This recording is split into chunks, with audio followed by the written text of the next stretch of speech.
Hi, John Smith, SuffolkSUP. Today I want to have a quick chat and show you how to put together a black project paddle and using the components that we discussed in the last video. When you get them from SuffolkSUP, I'll have a good chat with you, and one of the joys of these is that you can have different handles, different blade stiffnesses and shaft stiffnesses and the different blades. The nice thing about that is it makes it more your own paddle and geared up to your own type of paddling. The things that you might need for this are, you're going to need a hot air gun. Now, a hairdryer doesn't really get to the right temperature to heat up.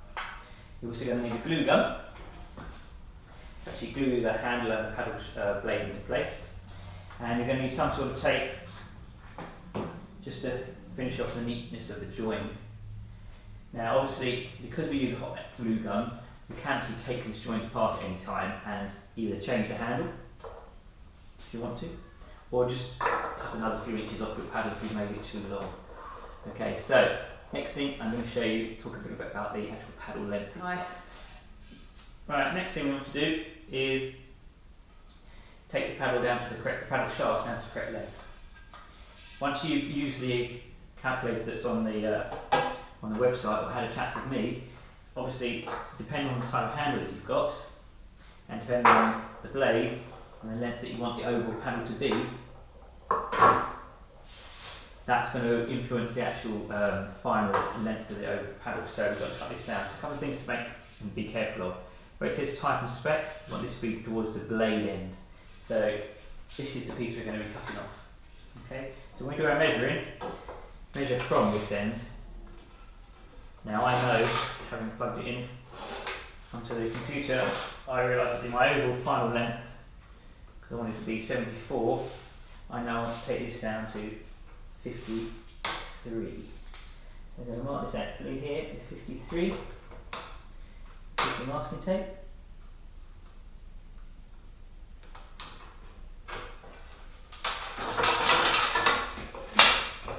And carefully round.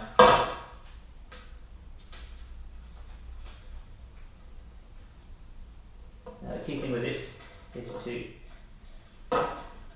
double check all your measurements. Now I'm going to check the joint both sides with another piece of masking tape just around the other side where I'm going to be cutting and gluing.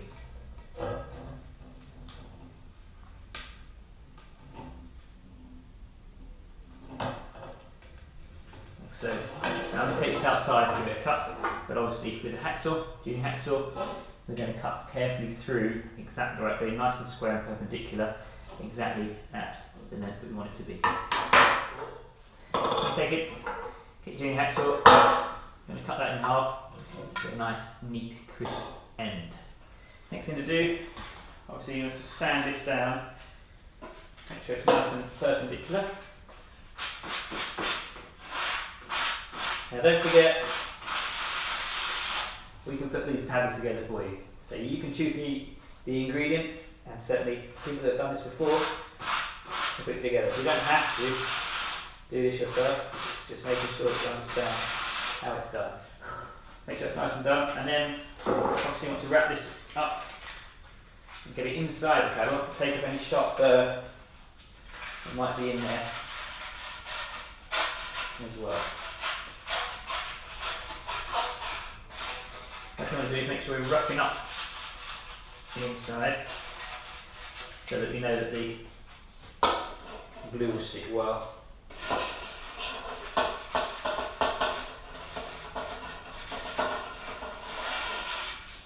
Do the other side inside as well, the other end.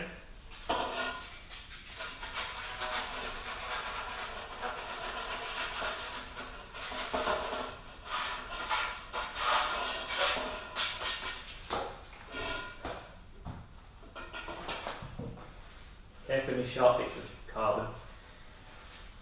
Carbon splinters are quite painful in your fingers.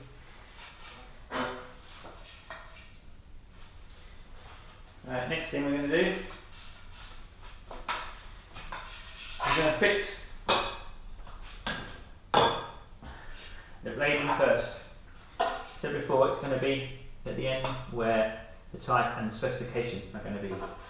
Now, when this is in the right place, we want the black project to be lining up with the face at the front.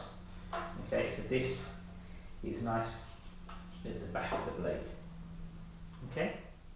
Right, next thing we're going to be doing is going to just be roughing up the ends of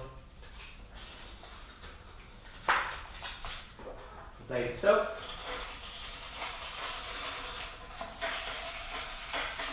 Just enough to get some scratches on it.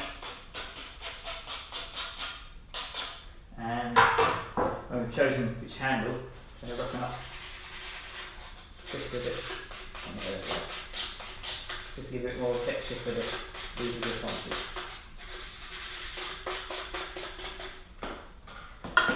Right, what we need then is just a little bit of white spirit,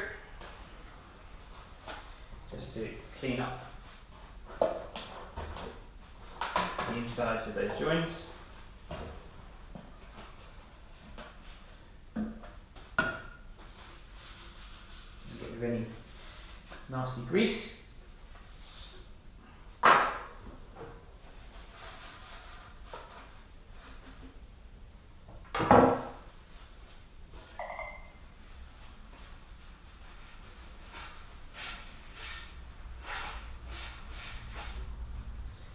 And likewise this end as well.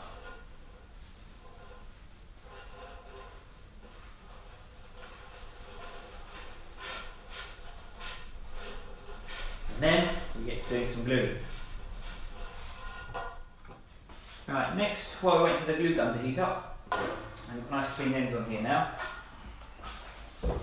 want to use the hot air gun to heat up the joins and keep the glue hot. So this basically needs to warm up the inside and the end. Not get too close and destroy the finish. We want to warm up the ends of this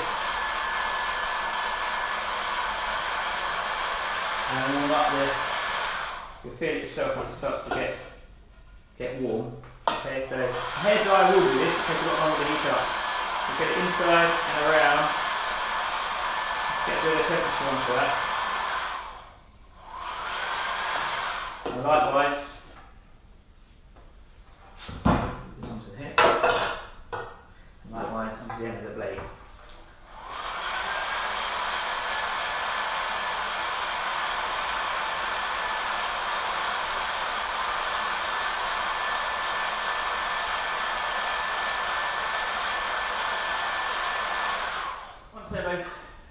Once they're nice and warm, the glue gun. Now with this one, get a bit of cloth ready for any spillage. You want to make sure you've got the glue itself nice and evenly round the inside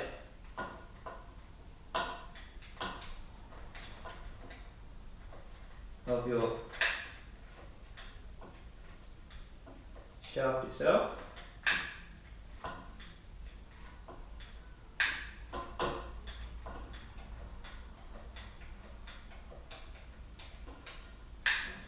And making sure you've got a nice good coverage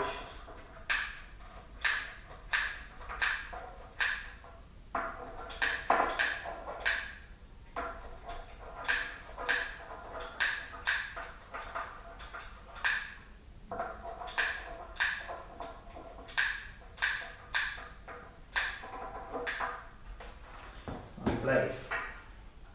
Now what I'm going to do is insert this in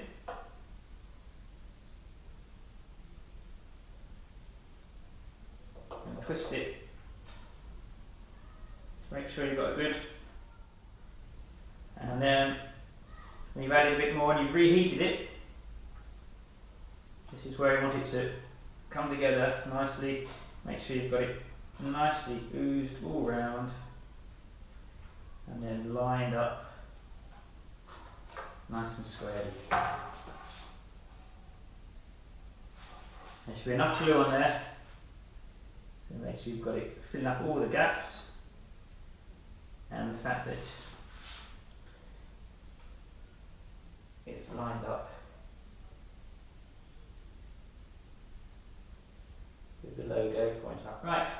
while this end is now cooling down, and the glue will get rid of that in a minute. Now need to be heating up the other end, ready for the actual palm grip to go into place.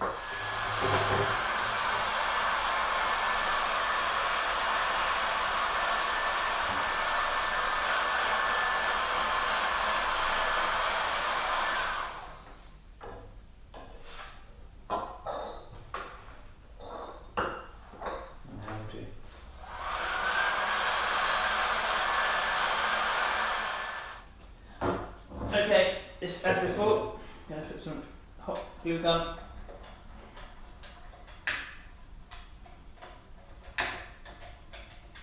around the inside of the shaft, and then likewise twist this in, making sure it's completely sealed. Now, this is a really important part, so make sure the handle, before it sets, is completely lined up with the blade. So when I'm twisting, so push this in tight, so you've got a good seal, and make sure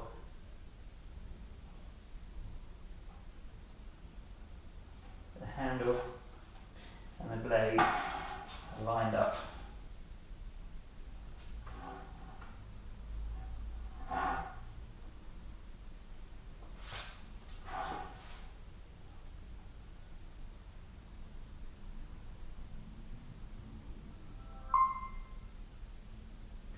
You can soften this if you need to. If you're happy with it, it's quite often quite a good idea just to put a bit of pressure onto that handle,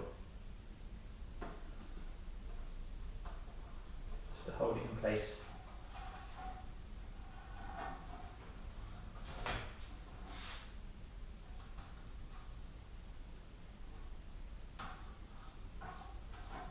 While the glue goes off. So hopefully it's nice and in line with the handle, with the blade. Yep. Once that's done, and once the actual glue has then gone off, it's time just to take the nozzle off. And then just need to neaten up. What I tend to do now is around this joint here, I tend to very carefully peel or cut the excess glue off, and then once it's neat and tidy and you're happy with it, I'm going to use some red masking tape, red insulating tape here just to finish off, but ideally it's in black, but obviously to make your paddle distinct to yourself you need about 2 wraps around, so just to smarten it off. So pull it tight as you twist it round. 1,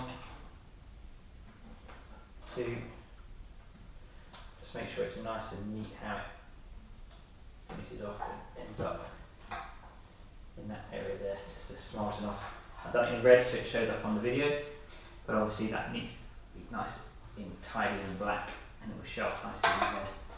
Do the same at the handle end, and there you have it. One paddle that's being constructed. And if you need to change it, obviously remove the tape, add some heat to the joint so the glue softens. When it's still in soft state, you can wipe off the excess, cut down the shaft to a new shaft size if you need to. And likewise, if you're wanting to change the handle, specifically if you wanted to go to the T-grip instead, maybe for a surf, rather than for the distance paddling, same, you can heat up the joint and then you can separate the two, clean them up, resetting a new one in there as well. So it's very versatile. The key thing is getting the paddle the right length in the first place. So chat to us, have a good talk about these excellent paddles, and try out the Vario maybe to find the right length. Try out the paddles that you've been using, measure those first to see sort of the length you've been happy with, and then obviously we can put together an epic Pro 95 black project paddle for you. Thank you. See you on the water.